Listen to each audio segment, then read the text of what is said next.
We're here at Yahnundasis Golf Club in New Hartford, New York, founded in 1897. The Walter Travis design is really the showcase golf course of the area. The golf course is a par 71 with a max yardage of 6,815 yards. There's a lot of scoring opportunities in the middle of the golf course, but the green complexes, I think, are what make it a real big challenge.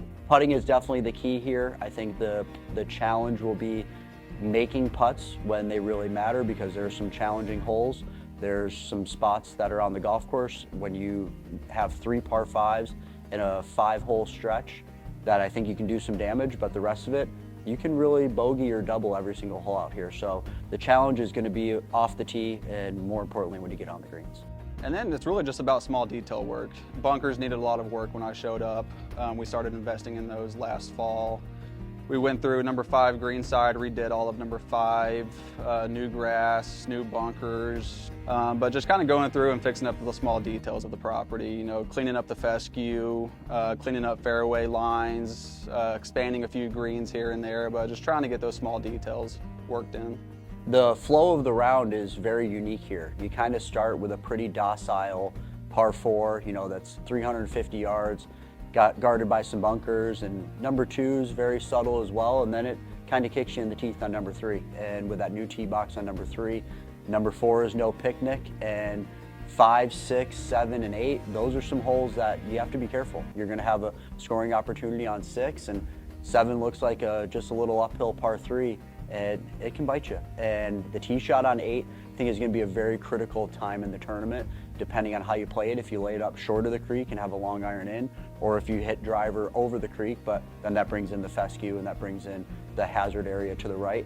And 9 and 10, I think, are super crucial holes. You know, you have some scoring opportunities, but if that ball gets in the rough or it gets in the fescue, and just not knowing the golf course a whole lot, those could be some real challenges there. Then you really get into the back 9. 11's a very tricky par 3 with almost a 3-layer green from a top to a bottom standpoint. And 13, for it being just a short little 125-yard par 3, I've seen some carnage there. And then you get into some of the windier holes of 14, 15, 16, 17.